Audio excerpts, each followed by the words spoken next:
This is going to be a video about the Raiders offense and what potentially could be a top five offense, if you ask me, in terms of balance, probably scoring, per game. And that data or that statistic for them took a real dip in 2021 for a lot of reasons. Going into 2021 and even in week one, Raiders offense was very diverse and explosive, um, and was supposed to be formidable coming into the season. Nobody could have predicted all the chaos and adversity that ensued, for that team in Las Vegas. There was a lot of factors. Offense was less consistent though, just in terms of numbers and production. They only averaged about 21 points a game in the regular season, and I think it was like 26 or 27 per game in 2020. So they took a dip there, and really should be well known for all the reasons why. They were one of the few teams, in fact, maybe the only one, that went through as much adversity as the Ravens did. Of course, the Ravens' issues were generally all injury related. That's well documented. And the Raiders, specifically the offense, went through just a really chaotic 2021. It can only be described as just unpredictable and something that's almost never been seen before. First they had, from an on-field standpoint, Darren Waller was limited by injuries, didn't have nearly as much impact as he would have had if he had been healthy, and as we would expect him to have in 2022, because he's a phenom. But when healthy, he has as much gravity and impact as any player in the league. Then you have former first-round pick Henry Ruggs, only playing like 6 or 7 games before that, horrific deadly car accident in like early November. And that happened 3 weeks after what was somehow an equally or even more bizarre situation, the career deconstruction of John Gruden. He had a major hand in the offense on all levels, and Ruggs was a starting receiver, and Darren Waller was, the centerpiece of their offense, if you ask me. And Gruden chooses to resign on October 11th. 3 weeks later, the situation happens with Ruggs, and somehow that team, Derek Carr and company, fought through it, and they just willed their way into the playoffs, winning their last 4 games of the regular season by a combined 12 points. That was what was really impressive, if you ask me, was the fact that they were scraping by, a shadow of what they really could have been. And then they go into Cincinnati in the first round of the playoffs, and look, they're right there to possibly, tie or even win the game in the final seconds. If you ask me, I think there was an interception down on the goal line. You guys can correct me if my memory is not correct there. I'm not sure how you can, describe a team that, falls to 6-7 after a really, really tough loss on the road against the Chiefs, and I think week 13 or 14. It was like 46-9. So they're 6-7 at that point. And then they reel off 4 straight wins. I think that shows a lot of character, and I think it bodes really well for this season where, theoretically, the acquisition of Davante Adams will push them to the top of the AFC West and maybe even the AFC overall. They have a lot of balance, and they have overwhelming talent at the receiving positions. I mean, we got to stop underestimating Hunter Renfrow, even though he looks like he's in prep school, right? You got Adams, Waller, Josh Jacobs returns at running back. I think that's a pivotal year for him. I've always liked the Raiders O-line. Zamir White out of Georgia, and then they picked up Demarcus Robinson from Kansas City. He only averaged like a little over 30 catches and 3 touchdowns per season since 2019. So I get it, not overwhelming numbers. What I hope to do with this video, I'm going to show some plays here in a moment, is not just show Adams' ability to make plays that will push this offense into the elite discussion. What I really would like to do is to show you a personnel grouping that I think is going to make them damn near unstoppable. So we're going to run through some plays here of Adams and then in Green Bay, and then show some 11 personnel stuff by the Raiders. This is Adams' time in Green Bay. This is an unbelievable throw from Aaron Rodgers, first of all. Derek Carr is capable of these type of throws. He's made them in his career. I'll rewind this one a couple times and let you see it from the end zone angle here. 11 personnel is going to be something that I think will be dangerous for the Raiders. Don't get me wrong. I'm a big personnel guy, a big personnel and formation guy. There'll be plenty of opportunities for Demarcus Robinson and others. Mac Hollins seems like another interesting pickup. Look at that ball placement, by the way. I mean, that's incredible. Mac Hollins seems like an interesting pickup. So the 11 personnel groupings, and if you're not familiar, 1 running back, 1 tight end, and then 3 wide receivers. So I think there'll be plenty of opportunities for Renfrow, Waller, maybe Robinson, Hollins. There's a couple of other guys that are in that like 6'2", 6'3" range. To use the gravity of Adams to open up receiving opportunities for other guys. There's and Renfro has generally been the third down guy. Well, now they have someone in a third down plays coming up here in a moment.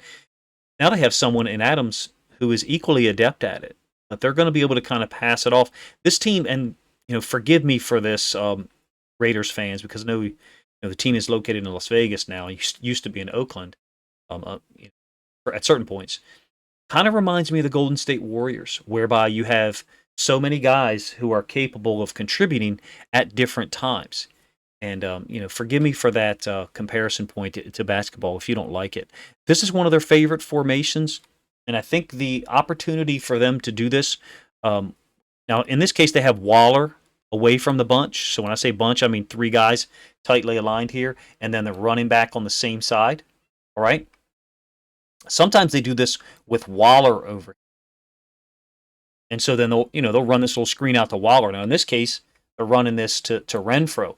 Theoretically, we could hand the ball off here, and we could run the ball down into the boundary. So 11 personnel. This is one of the typical formations out of 11 personnel. Bunch to one side, three receivers, and then the tight end backside. We would call him the Y in most offenses. I contend that Josh Jacobs is going to be the guy who could benefit the most, because teams are going to have to play their nickel defense, if you ask me, to match up with Waller and Adams being on the field at the same time. I think that it's going to be very difficult to match up with those guys on the field out of your base defense. Not versus 11 personnel. No one is in their base defense against 11 personnel, not at this point in time. Everyone's in their nickel look, typically a 4-2-5. So 4 linemen on the line of scrimmage, 2 inside linebackers, and then 5 DBs. Where I think this Raiders offense could really, really take off is out of 12 personnel. And I know that is something that's left over from Gruden's time there. I know he's a big, 2 tight end guy. So maybe Mick Lombardi and Josh Daniels will not be in 12 personnel a lot. Maybe they'll kind of eschew that to break away from Gruden's stuff. But I don't think it really matters to McDaniels what they do. I think he just wants to be successful. And in my opinion, 12 personnel is gonna be their most complete. Look at that catch. That is just ridiculous catch by Renfro early in the season against the Steelers. I want to say week 2 or week 3 when they were off to what I thought was a really hot start. I think 12 personnel is going to be their most versatile group. I do. Specifically what I mean, and I'm going to get to some plays here in a moment, out of 12 personnel, is using Adams, Renfro, and Waller. And one of who, if you ask me, is one of the most underrated players, well, at least underrated tight ends in the NFL, and that's Foster Moreau. So 12 personnel is going to be 1 running back and then 2 tight ends, Waller and Moreau. And look at this. What they have picked up and what they have got with this guy is shocking when you're going to be able to combine him with Waller. I think that the potential exists for a great offense to exist here. Hopefully McDaniels has a better run than he did with the Broncos. I think it's quite obvious he will. He's got a quarterback now that's, I don't care what you want to say about Derek Carr. If you want to call him elite, you want to say he's not elite, whatever the hell you want to say about him, say it. But he's a winner. He's a winner. He's figured out ways to win, and I'm a fan, even though I'm not a Raiders fan necessarily. Let's talk about the gravity that Adams has. Okay, and what he could offer to their offense. This is going to kind of be a long video, just so you know. It's not a typical 8-10 minute YouTube film study video. Post snap, Adams is going to run what we call Z hide. So there's going to be play action by Rodgers, and he's going to keep the ball and then boot to the side where Adams is going. You can see post snap, Adams is moving in that direction, and you got the play action with Rodgers. No one for the Vikings is responding, to Adams. So when I say there's gravity, it doesn't look like it on this play, right? And he's ended up wide open up to the wide side of the field. You do this, for various reasons. Generally, you do this with the tight end, the Y. Sometimes you do this with a guy who's getting double teamed on one side of the field. So maybe, and not on this alignment, but maybe you have a corner a strong safety. Forgive my sloppy writing. I'm writing with the mouse. And then maybe a nickel rolled up here. So you've got 3 defenders, not on this screen, mind you, again, to one side over 2 defenders. So sometimes you run the hide to kind of get him away from that nickel defender, that third defender that does not exist here. In a lot of cases, it will next year with the Raiders. 12 personnel is going to cause hellacious problems for the defense facing the Raiders, because how are you going to match up from a base defensive standpoint to Renfrow and Adams next to each other, and then you can split out Waller as a receiver, and essentially your 12 personnel for the Raiders could be 11 personnel, with Waller. So the perfect example, we could use Waller here, Renfrow, and then Adams to the bunch, and then you could still have a tight end backside if you wish. So you're still going to be able to create 11 personnel formations out of a 12 personnel grouping. When Waller and Adams are on the field together, I don't know how a defense is going to match up out of their base. I really don't. This Raiders offense will be able to have 3 proven receiving threats on the field and run the football with Moreau as a lead blocker. So on like split zone, F counter, and of course Foster Moreau can do a lot of things against the right coverage. And I'll show you a couple of plays of him, at least one play of him, catching the football later on, and his ability, in the pass game.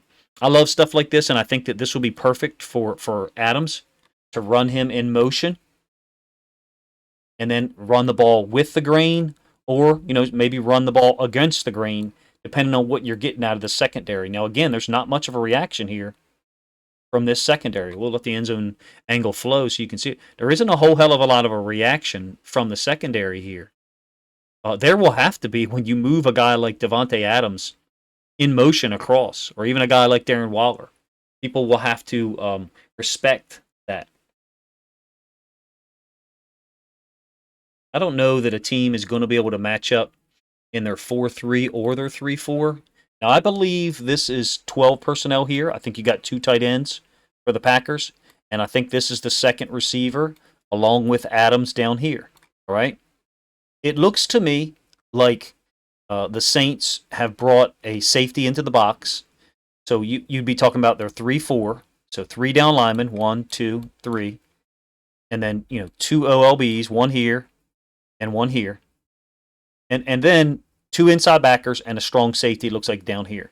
So what they got off coverage. So what's Rodgers do? He just flings the thing out here to Adams super quick on a little hit. We call it a hitch, whatever you want to call it. And there's just so much space. And Adam, this guy's not just a great route runner, not just a great, great hands, not just a finisher in the red zone or down in the end zone, but he's physical, makes people miss, second, third effort. A beautiful acquisition by the Raiders, if you ask me. And look, I'm not just limiting this to 1st and 10 when I'm talking about what they'll be able to do out of 12 personnel. We're going to get real specific here with multiple tight end sets here. I'm flipping over my video. I've got 3 videos fired up or queued up here. So I'm not just going to limit this to 1st and 10. What I mean by that is, they're going to face the Broncos, Chargers, and the Chiefs twice each, right? Those teams are going to adjust at some point based upon what happens in the first game when they face each other. I contend that the Raiders could put their 12 personnel group out on the field, and it wouldn't really matter what you did. Derek Carr would be able to check into whatever formation, whatever play gets them in the correct look. So let's just talk about some of the things you could do. This is a 12 personnel grouping, 2021. You got Waller up here in the bunch, and then you've got Foster Moreau backside. They recognize this. This is second quarter, I believe, maybe third. And the Steelers are in a coverage where they're putting the linebacker, which is, I think it's Joe Schobert, man-to-man on Foster Moreau. It's just a bad matchup for them being the Steelers. And Foster Moreau can make these plays. There's going to be opportunities for him out of 12 personnel. Are most teams going to take their linebacker and do this? I don't know.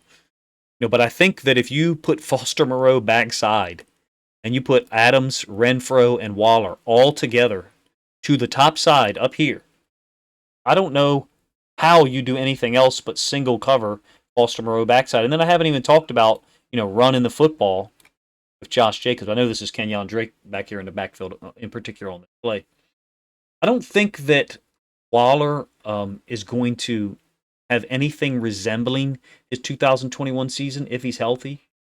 I think Derek Carr is really intelligent and able to get them in the right look against whatever coverage they're getting. So what I mean is, if Derek Carr is the type of quarterback that if a defense lines up this way, he can call whatever play he wants and get the Raiders in a play look that's almost indefensible.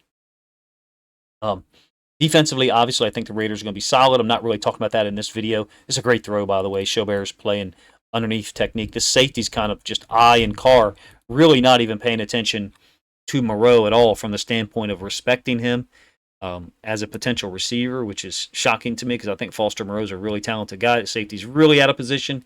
Schobert is left out to hang, left hung out to dry. Same play from the end zone angle.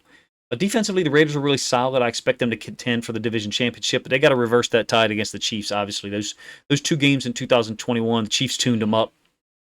Combined scores of like 90-23, something like that. This is old film from 2021 down here in the red zone again. So you had 12 personnel, one tight end right here, spot shadowed, and then another tight end here, spot shadowed. One of the interesting things that the Raiders will do is they'll run the split zone back over here with this tight end, and then Waller will run out into the flats. So what they're trying to do is get one of these guys to leave the box, and I think this guy right here does leave the box, and Jacobs ends up hitting this for a big play. But getting back to the Chiefs, the Raiders have got to figure out a way to split with them at least, right? There were some issues in those matchups. The main issue, if you ask me, first and foremost, was that the Raiders were really unbalanced offensively in those two games. They only had 94 yards rushing in those two blowout losses. So 8 quarters of football with a pretty good offensive line. And I know there were guys hurt at various times last year, but only 94 rushing yards. They're going to be able to change that dynamic, if you ask me, by using 12 personnel. Now, Josh McDaniels will have them in 11 a lot. I know that. I know his history. I know his his MO. Now, this is not actually 12 personnel. I believe that this up here is a fullback. And then I think you've got Waller down here as an inline tight end. So technically, I think this will be 21. But you could certainly do this with anyone lined up out here, including Foster Moreau. But anyway, getting back to McDaniels, these two tight end groups, if you ask me, could really harken back to like 2006 to 2008 when he was the offensive coordinator, first stint as the offensive coordinator with the Patriots before he went to the Broncos. This is 13 personnel. You got 3 tight ends down here to the bottom of the screen. He had success with a wide array of players. He being McDaniels. What I mean is some players, some really talented guys, Randy Moss and others, and then some just good football players he was able to utilize. And the other thing I'd like to say about McDaniels that impresses me, and this doesn't really apply to this season, is that if you think back to 2008, they're coming off 2007 when they went undefeated in the regular season and then lost in the Super Bowl and the upset loss to the Giants. First game of the season in 2008, Brady gets hurt. He's out for the year. McDaniels took Matt Castle, and they finished 8th in the league in scoring that year in 2008 with Matt Castle as a quarterback. They went 11-5. So my point is, he can succeed with role players. He can succeed with stars. You've got a free safety here who's really hedging this side of the field where Waller is lined up, leaving Foster Moreau, one-on-one here, and they get a big play out of it. I think they've got a lot of options for 11 personnel. Don't get me wrong. I don't want to minimize it. And just so you know, if you're a Raiders fan and you're watching the video and you listen this long, McDaniels' personnel usage is interesting.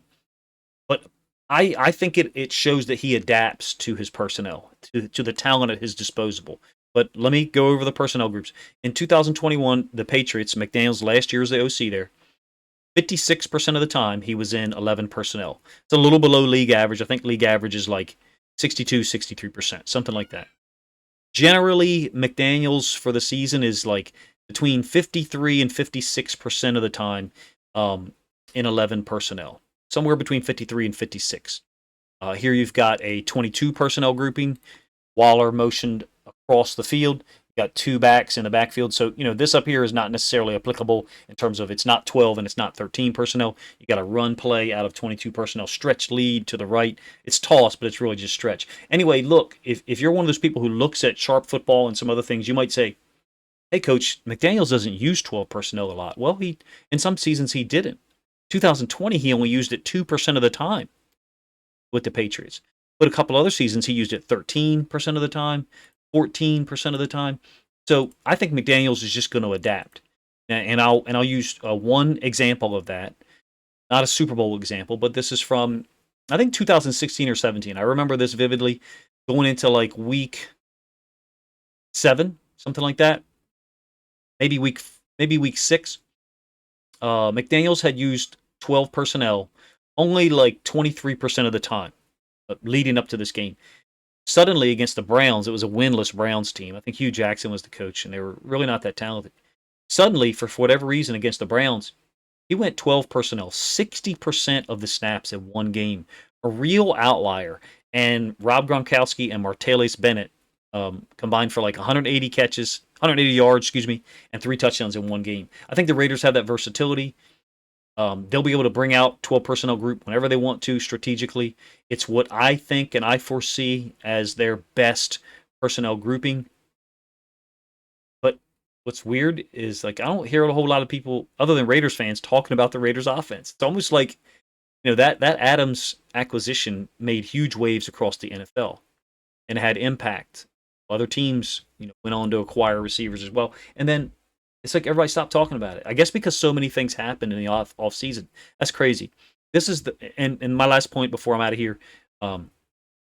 Hopefully I brought up some interesting points for you in terms of the Raiders offense, what they'll be able to do in certain formations.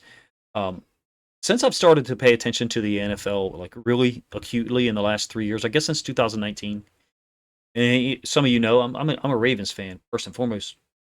I've really come to appreciate and respect Derek Carr. And I don't mean that from a technique or evaluation standpoint, like, oh, he's finally doing things I think he should do. No, I'm not that kind of person. That's not how I talk. But as a positive leader who can morph into whatever the Raiders need. Whatever the Raiders need. If they need him to throw the ball 40 times, he does it. If they need him to check into a run play, 6-8 times a game, and maybe his stats aren't that great one game, he does it. To me, last season, winning those last 4 regular season games just showed a hell of a lot of heart. And I like the fact that he audibles into plays often. Last year against the Ravens in week 1, I thought I saw him audible. My guess would be 8 to 10 times, maybe even as many as 12. And what that means is he has the chalk last. So, like, as a defense, you got to put your defense up on the board. Quarterback sees it. Now he can change the play. And I think Derek Carr is one of those guys that does a really great job of it. I have a couple other points that I'd like to make, but I'll kind of maybe touch on it again in a second video where I'm going to talk about Josh Jacobs and the run game, and specifically the Raiders' offensive line. You guys, let me know what you think of some of my thoughts that I've laid out here. The Raiders' offense, their ability to use 12 personnel to attack any defense. If you line up in your nickel against their 12 personnel, they're going to run the ball at you. If you line up in your base defense, then they're going to split Waller out wide, and now they're essentially going to be 11 personnel, and they're probably going to attack you with the pass game. I think they've got a really difficult schedule. I'll talk about that in a second video that I follow up with. If you guys have any other suggestions or things elements to the Raiders offense that you think I missed, and I probably did. I only really focused on formations and personnel groups with one running back, obviously. But if you have any suggestions or things you think I missed, let me know in the comments section. Appreciate you guys checking the video out.